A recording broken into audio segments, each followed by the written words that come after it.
Bueno, ya estamos al aire.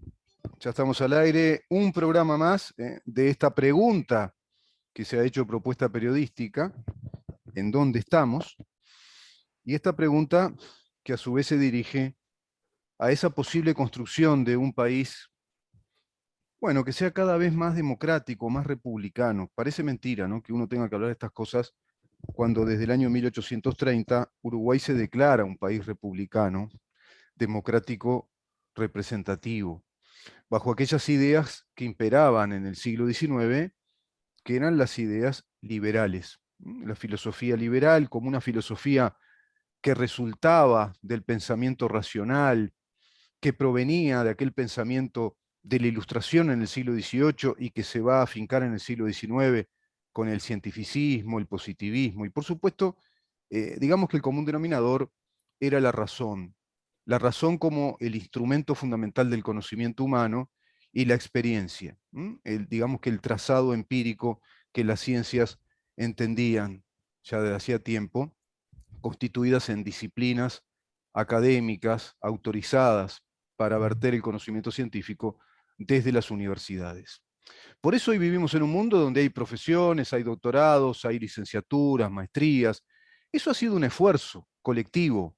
Eso ha sido una construcción colectiva. Hoy que tanto gusta esa expresión como si fuera una revelación, como si fuera una suerte de semántica de revelación o virtuosa en sí misma, cuando simplemente indica algo tan básico como que el ser humano es un ser gregario, es decir, vivimos en sociedad, en colectividad, y necesitamos trazar líneas de conducta, elaborar un sistema de convivencia. Bueno, ese sistema ha sido la democracia republicana liberal desde aquel siglo XIX, y así en la historia constitucional de nuestro país vemos que ese es el destino del mismo, hasta ahora, y ahí queda en un stand-by. ¿Cómo dirán muchos hasta ahora? Y sí, todavía estamos en eso, estamos en esta república y en esta constitución republicana, democrática, representativa. Pero en los hechos vemos ciertos cambios, en ciertas legislaciones, en conductas políticas, y también a nivel mundial respecto a una nueva construcción ideológica, social, cultural, respecto a epicentros, o al menos se consideraba que eran epicentros de la conducta humana, como la familia, por un lado, la condición de varón, la condición de mujer o la condición de hombre y de mujer. Vamos a hablar esto con el doctor Jorge Patpatián, que ya está con nosotros, y vamos a hablarlo, por supuesto, desde la perspectiva de la medicina, desde la perspectiva precisamente científica, académica, con un médico sexólogo, a quien agradecemos un montón que esté con nosotros una vez más. Bienvenido, doctor. Bueno, feliz 2022 para usted y su familia, y esperemos que venga con mejores cosas que el año pasado, especialmente en el tema salud, ¿no? Que estamos bajo esta pandemia aún. ¿Cómo le va? Tiene muteado el micrófono. A ver si ahora se puede solucionar. Ahora sí. Muy bien, Rubén. Un saludo afectuoso para usted y toda su audiencia en esta hora. Es un privilegio poder estar en comunicación a través de esta magia que es la radio, ¿verdad? Que uno puede estar manejando, conduciendo un automóvil, estando frente a una computadora, estando aún privado de libertad y poder escuchar el mensaje y la comunicación que usted diariamente hace junto con, bueno, miles de colegas que están haciendo el mismo trabajo. Claro. Y para mí es un privilegio poder estar con usted en esta hora. Vivimos en un tiempo de confusión, evidentemente. Hay neologismos que han aparecido que le confieso que luego de 45 años de estudiar medicina, no quiere decir que sea tan viejo, pero ya casi llevo los 45 años y más de 36 años ya de médico, le Se puedo recibió decir joven, que se recibió sí, enseguida. sí, bueno, creo que no hemos vivido un tiempo de tanta confusión idiomática, que tiene en realidad un trasfondo que va más allá de la ciencia y de la medicina.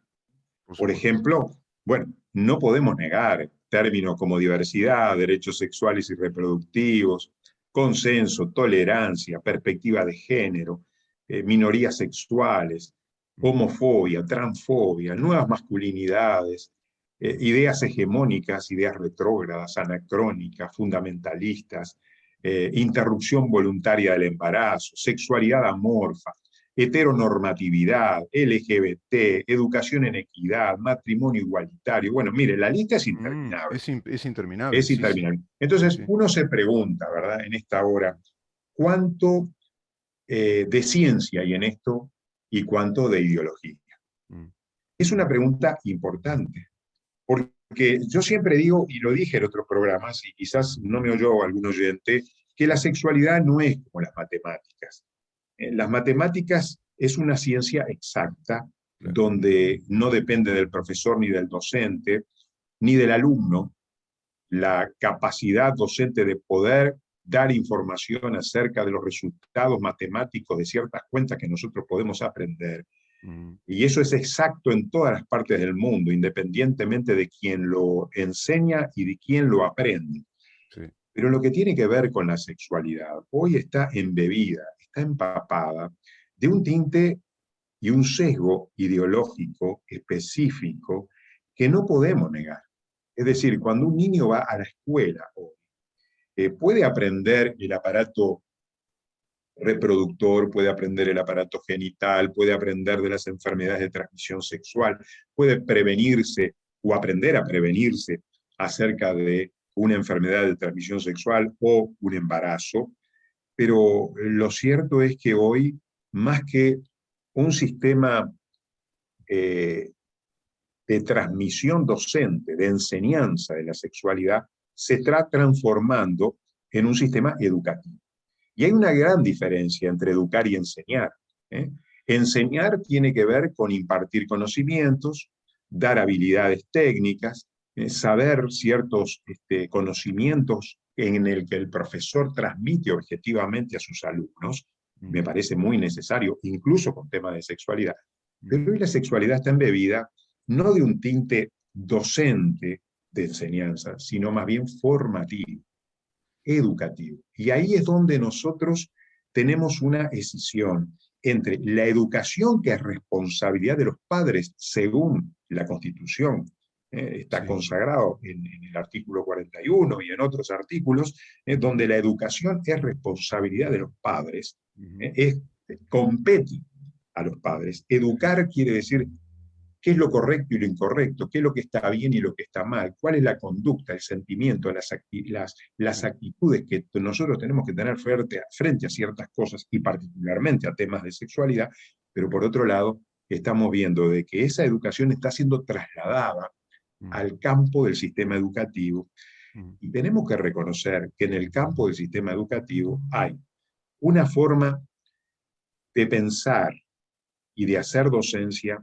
exclusivamente con un tinte ideológico específico, que es nada más ni nada menos que la perspectiva de género, que es una situación que ha vislumbrado todo nuestro continente, que a manera de tsunami nos ha llegado de una forma intempestiva, de una forma, yo diría, perdonen la expresión, agresiva, porque no entiende esta ideología, esta forma de pensar, no entiende otra forma. En otras palabras, yo diría que en términos políticos sería un totalitarismo, donde no existe otras opciones en el cual impartir lo que se está enseñando. Y cuidado con que usted piense lo contrario.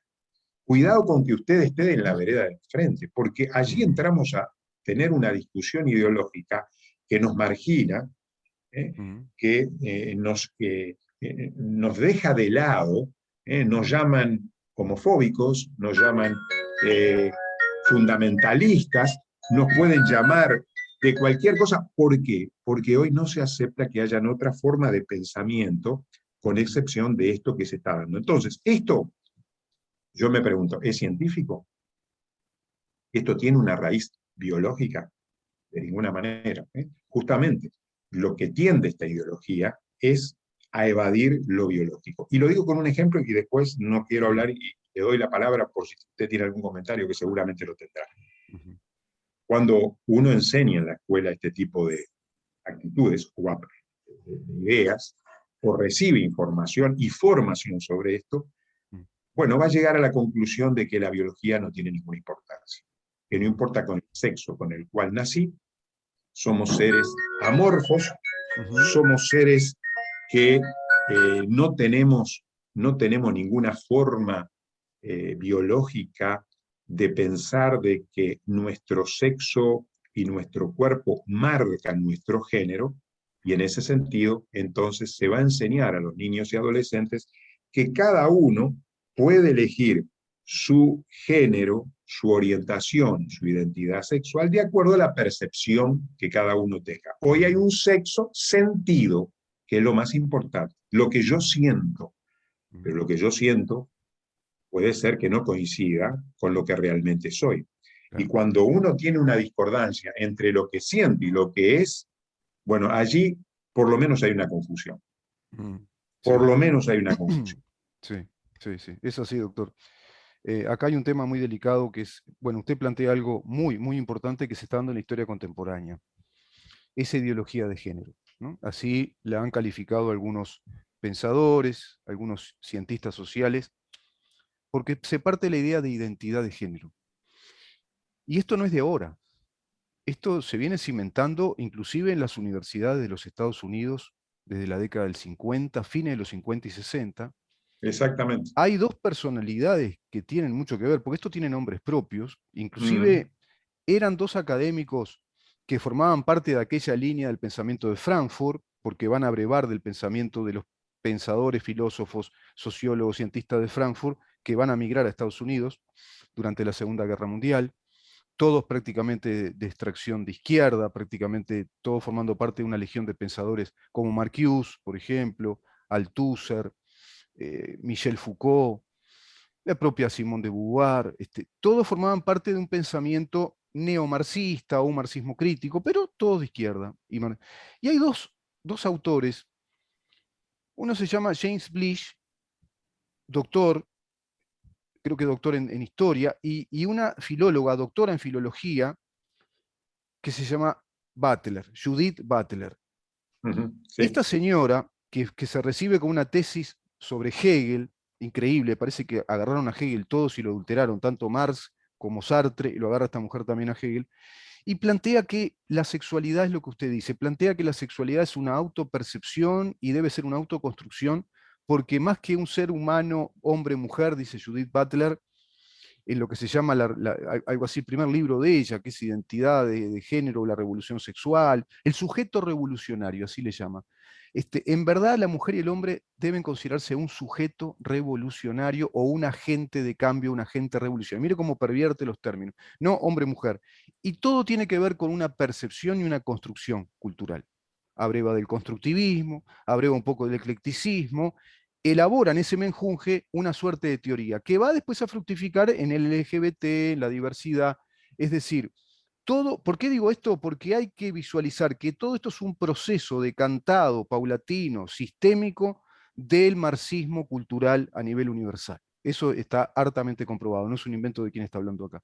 Y lo que usted dice proviene de esa construcción ideológica que se superpone a la ciencia y a su vez la tiraniza, ¿no?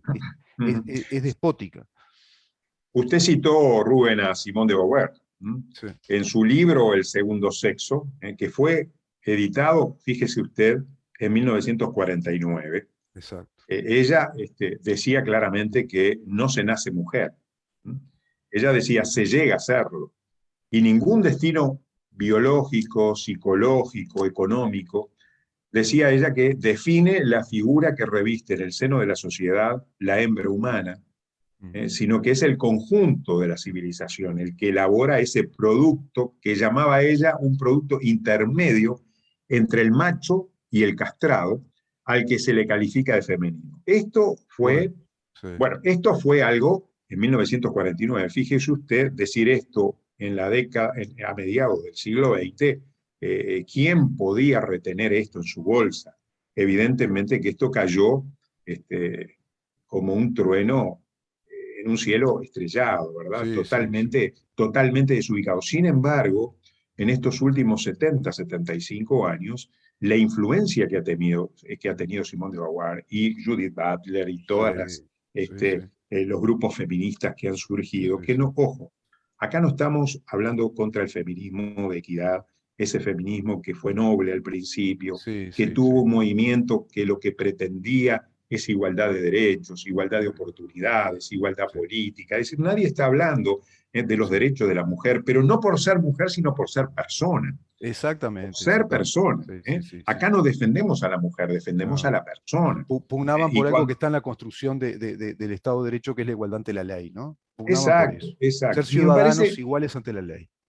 Era me eso. parece perfecto. En 1960 fue presentado en convenciones de la mujer a nivel mundial, organizado por las Naciones Unidas, Mm, la respuesta de que el feminismo podía ser tratado, podía ser abolida con una visión de género, es decir, todo surgía a partir de una construcción social, sí, donde siempre que se construía un varón, era superior a la mujer y siempre que había esa hegemonía masculina, la que perdía evidentemente era la mujer. Esto trató de dar una respuesta al problema de la mujer, el problema de esa sumisión, de esa situación de violencia perpetrada por parte del macho, del mm, hombre, y trató de dar una respuesta. Sin embargo, las consecuencias fueron más allá de los propios resultados que hemos tenido en estos 70 años. claro, Porque claro. decir, por ejemplo, que no se nace mujer, decir que a la mujer la hacen, decir que de alguna manera nosotros tenemos una sexualidad amorfa y que es necesario deconstruir la heteronormatividad, Mm, eso es algo muy serio que no podemos ir contra la naturaleza.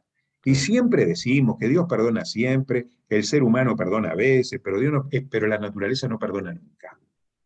Porque Sí, si yo voy y contra aquellos la... que Si creemos yo voy... en Dios, en un Sí. creador, ahí nos vamos a tener que ver con él y él sabe a quién perdonar y a quién no.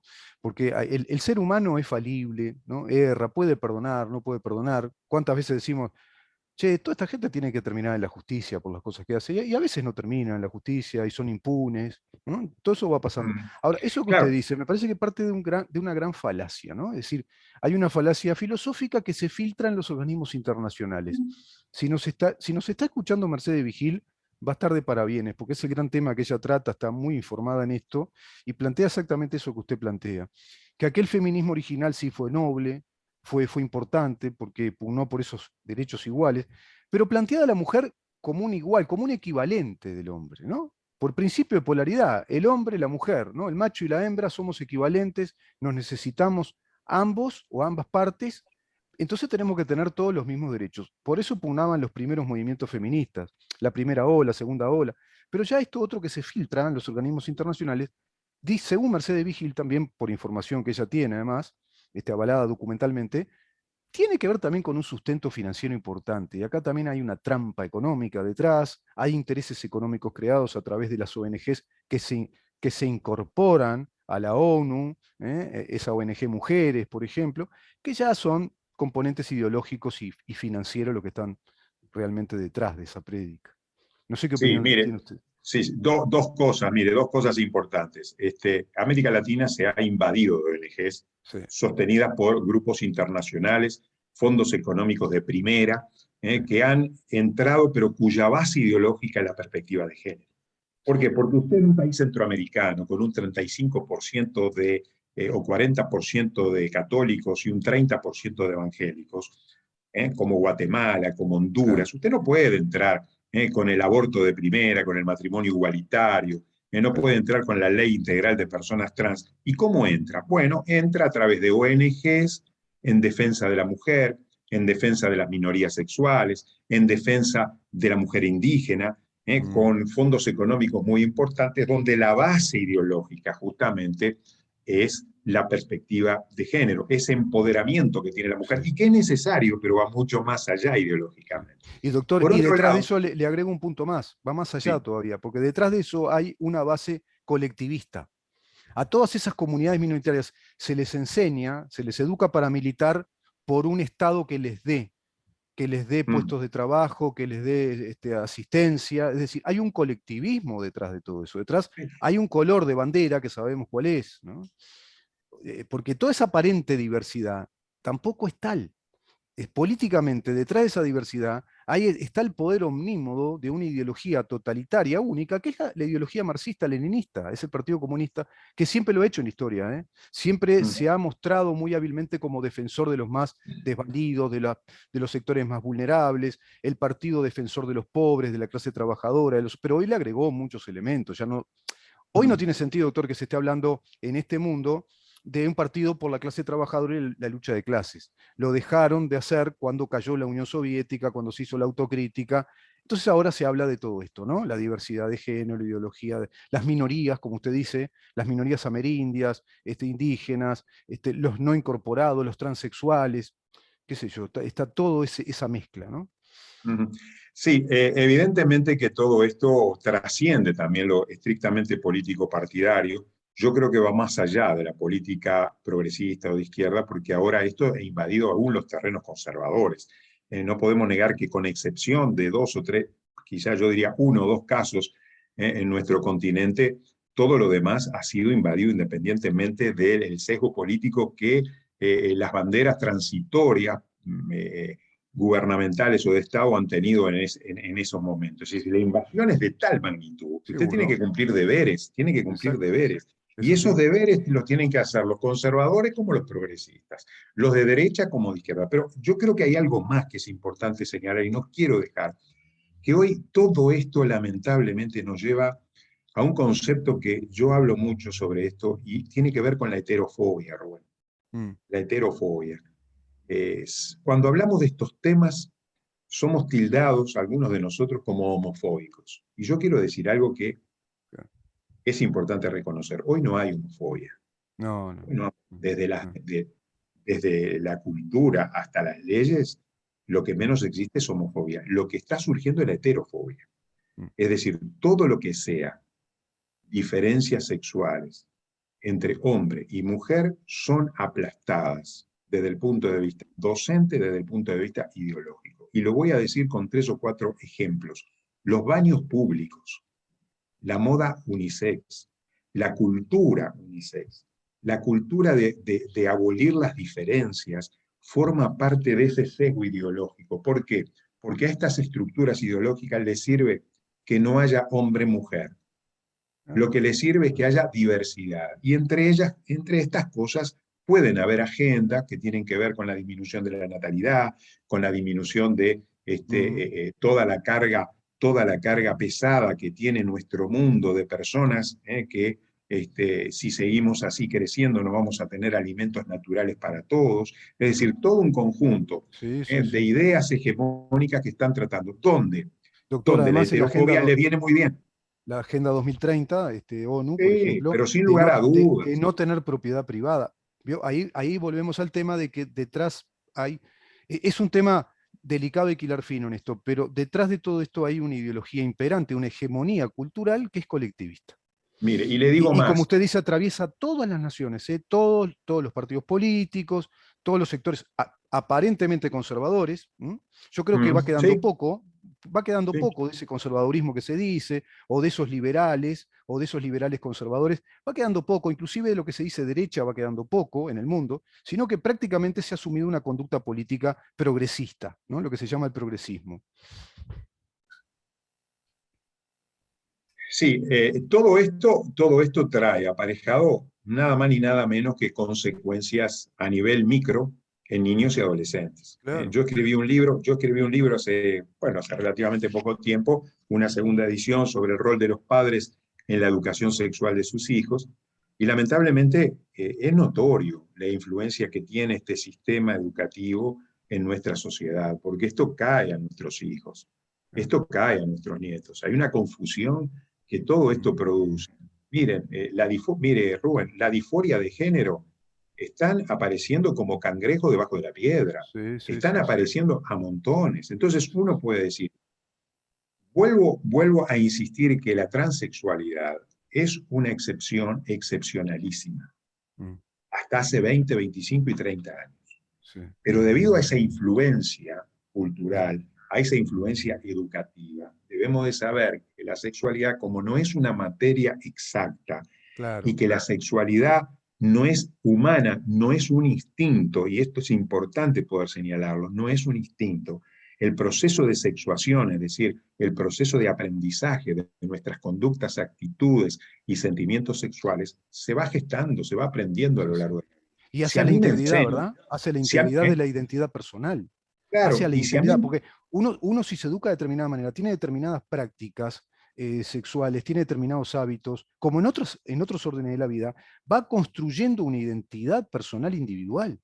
por No es lo supuesto, si mismo a mí, llevar una vida de orgías homosexuales que llevar una vida de papá, mamá. Eso hay que decirlo con claridad, no es lo mismo. No es lo los mismo. resultados no son iguales. No son Los iguales. resultados no son iguales. No son, no son iguales. Si usted y esto no es ideología, No, no, no. si usted toma las estadísticas de padres heterosexuales biológicamente que conviven con sus hijos, tienen menor índice de depresión sus hijos, tienen menor deserción escolar, tienen menor cantidad o porcentaje de delincuencia juvenil, tienen menor índice de suicidios. Ahora, no quiere decir que no haya, pero son significativamente menores Sí, a sí. aquellas otras formas diversas de convivencia sexual cuyos hijos conviven en esa Claro. diversidad. Ahora, eh, eh, esto me crea a mí Esto, una... además no quiere decir, ojo, Sí, porque acá tenemos que tampoco queremos decir con esto que sea malo lo homosexual. Acá no estamos hablando de villanos ni de héroes. Estamos hablando de una sociedad que tiene que terminar de entender que si venimos de esta tradición liberal que le costó tanto a Occidente, bueno, aceptemos que somos una pluralidad y una diversidad ya naturalmente, pero no imponer ideologías que son hegemónicas y que terminan siendo tiránicas. ¿No? Que como usted dice, empieza a darse lo contrario, la heterofobia se empieza a dar. Doctor, quería hacer este apunte para una sí, próxima ocasión. Me interesó, usted dijo al pasar dos cosas, me parece muy interesante tratar, sobre todo por los oyentes. Una es la disforia de género, sí, es ¿cómo un no? tipo de neurosis, ¿verdad? Qué es la disforia? La Para disforia de tratarla más género, en profundidad, ¿no? sí, sí, sí, cómo no, cómo no, cómo no. Podemos tratar la disforia de género, que es una situación cada vez más frecuente en el Sí, cual un niño o un adolescente, pero puede empezar en la niñez, tiene el sentimiento de pertenecer al otro sexo. bien. Quiere vestir, es un niño, Sí. varón, desde su nacimiento se Disforia reconoció que tiene que ver con que está por fuera de ese fuero natural de la integración anatómica, natural, biológica, ¿no? No no, sé, bueno, desde el punto de vista semántico, desde el punto de vista, vamos a decir, conceptual, etimológico. sí, desde el punto de vista conceptual, en las enfermedades mentales, Sí, en el DSM-5, lo que se dice la quinta edición del diagnóstico de enfermedades mentales, dice bien, que la disforia de género es una disconformidad muy grande que bien, tiene un niño con su sexo biológico, en el bien, cual se identifica con el otro. bien. Entonces, a mí me parece muy interesante tratar esto Sí, porque sí, sí. yo vuelvo a repetir, en los últimos 20 años han salido como cangrejos si usted remueve la piedra. ¿Sabe por qué? Porque hay una influencia notable en el sistema educativo y hay una confusión de tal magnitud que a un niño de 8 años hoy se le dice que tenés que elegir tu género, que tenés que elegir tu identidad Claro, claro, sexual. claro, No claro. se le reconoce el cuerpo y el niño de los 8 años, Mm. evidentemente lo único que le creamos es una confusión. Sí, Entonces sin el niño duda, se sin pregunta, duda. entonces yo qué soy, tengo que decidir, mire la carga que le ponemos en Sí, los hombros de los niños que tengan que elegir su género, que tengan que elegir su sexo, que sí. tengan que elegir su identidad sexual. Bueno, esa Doctor, duda, sabe evidente, que sí, eso es muy delicado porque al niño se le está imponiendo como primera experiencia en su vida, como primera experiencia, esa carga. Entonces va a cambiar totalmente el proceso de construcción de esa identidad personal respecto a un niño de la década del 60, el 70, como podría haber sido uno, cuando venía con otras responsabilidades. Y voy a esto, cuando se naturaliza un hecho. Es decir, exacto. podemos ir a este tema en la próxima, que me parece interesante Sí, sí, cómo no, como marco disforia de género, conceptual. Sí, con pero mucho como marco gusto. conceptual, yo quisiera plantear lo que explicó con brillantez para mí en un libro el doctor Elías Díaz. Él es antropólogo jurídico, él es jurista, pero además es creador de la antropología jurídica y la sociología jurídica. Él plantea que la sociedad tiene, a través de la historia, ¿no? Siempre los mismos mecanismos para legitimar.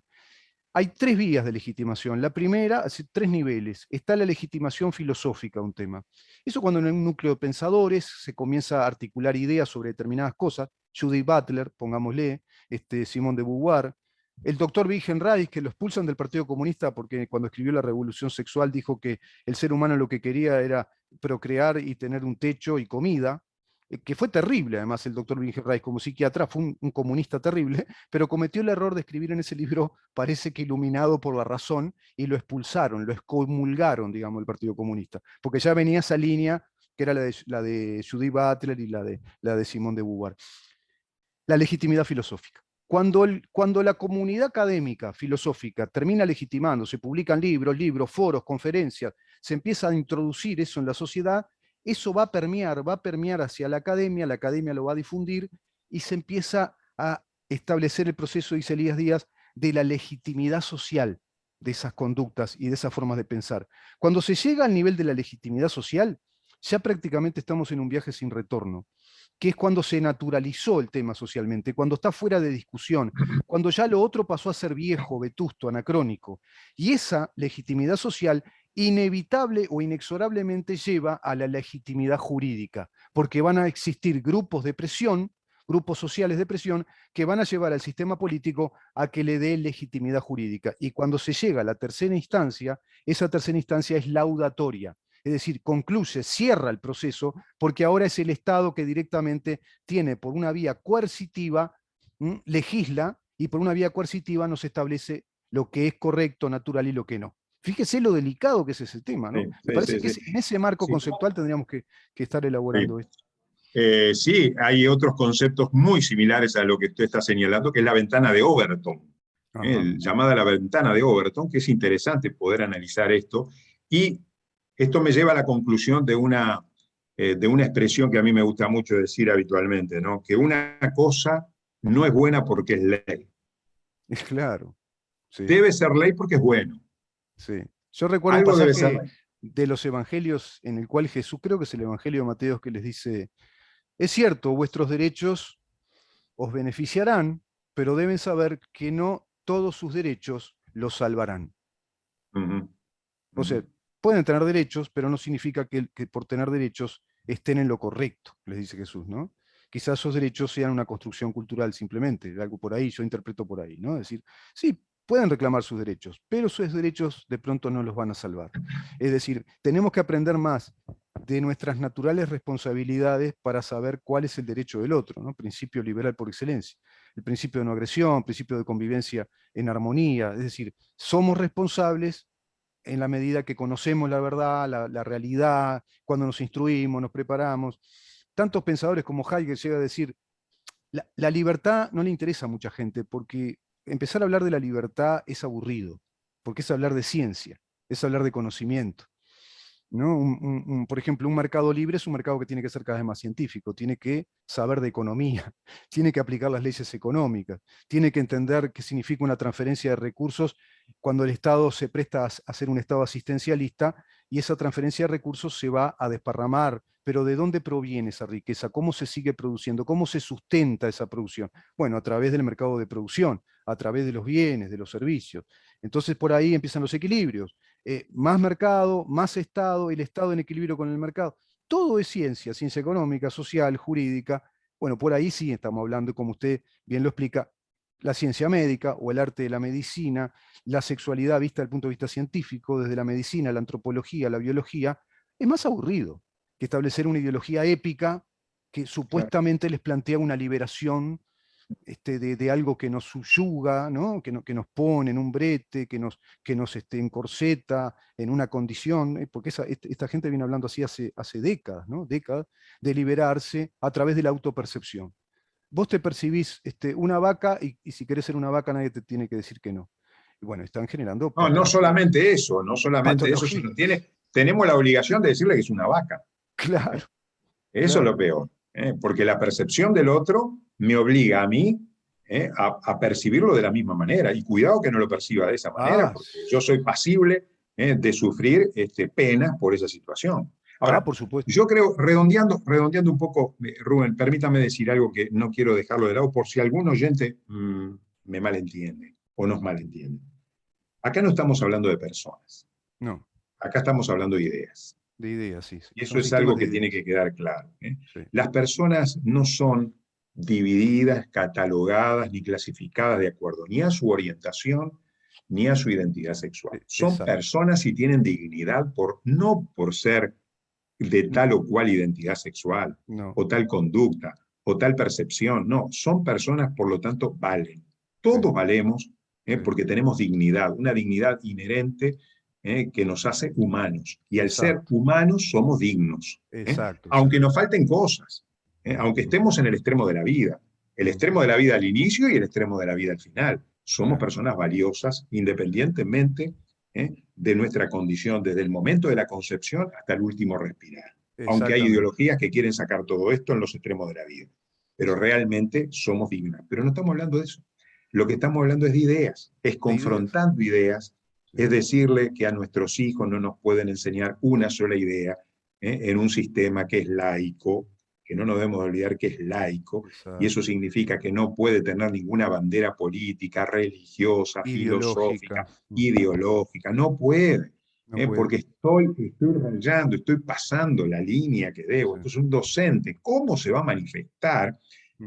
Y va a ser un referente homosexual o lesbiana para aquellos que potencialmente de sus alumnos puedan serlo. Sí, Es lo mismo que o usted. el contrario, doctor, que también se reacciona el heterofóbico ultrafascista que se manifiesta enemigo del homosexual. Es horrible porque se generan esas reacciones también. Por Es decir, supuesto, yo por creo que para supuesto. resumir esto me parece un buen mensaje respecto a esto que usted bien aclara. Estamos hablando de ideas, de sistema de ideas, no de Eso. personas. Y creo que estamos apuntando sobre todo, y en este programa apuntamos a eso, a dignificar la diversidad. Porque estas otras aparentes ideologías que aparentemente dignifican, no, fracturan la sociedad, la dividen, no Sí. separan. ¿No es mejor dignificar la diversidad? Que cada quien sea lo que siente ser, pero no imponer ideologías a nivel del sistema educativo, por ejemplo, ¿no? A nivel del sistema de Claro, y enseñanza. la primera diversidad, ojalá tuviéramos hora para hablar de esto, ¿verdad? Porque uno, Sí, sí, uno es se fascinante. apura, se pone ansioso porque el tiempo avanza. La radio Sí, usted en cualquier momento me va a decir que hasta mañana o hasta el jueves que viene. sí, sí. Pero la primera diversidad, ¿cuál es, Rubén? La primera diversidad es que somos heterosexuales.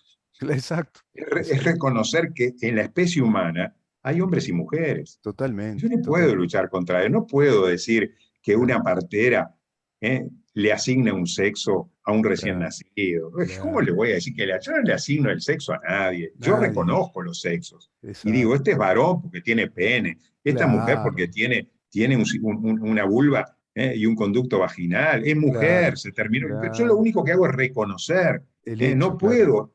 No puedo pretender que es una Ujú. construcción social, esa asignación del sexo No, por no, parte de no. los médicos, de las Sí, parteras. sí, Bueno, sí. desde el vamos se da cuenta, es Sí, sí. todo ideológico. Sí, sí. Entonces, pero la primer gran diversidad que yo tengo que reconocer, que tengo que aceptar, que tengo que reconocer, que tengo que celebrar y tengo que Ujú. vivir, es mi heterosexualidad. Por supuesto que hay otra forma de convivencia y cualquiera tendrá la libertad de tenerla. Sin Yo duda, sin duda, doctor. no puedo Sin duda. negar la mayor diversidad humana. Doctor, muchísimas gracias por estas Con gusto. conversaciones muy sustanciosas y volvemos con este tema. La próxima vamos por este lado, ¿no? La Con disforia. mucho gusto, con mucho gusto. Que pase Programamos muy y bien, estamos doctor. aquí. ¿Cómo no? ¿Cómo Gracias no? igualmente. Que pase bien el doctor Jorge Patpatián conversando con nosotros temas sumamente trascendentales, importantísimos, muy sustanciales. Y por suerte que contamos con su presencia en este programa, vamos a seguir con estos temas. Vamos a una pausa y vamos a hablar ahora de algo similar, pero desde el punto de vista jurídico, institucional, que tiene que ver también con la ideología de género, con los extremismos, pero lo vamos a hacer con otro doctor, en este caso doctor en Derecho y Ciencias Sociales, el doctor Rubén Flores Tapkevicius. Quédate ahí. ¿En dónde estamos? Es una producción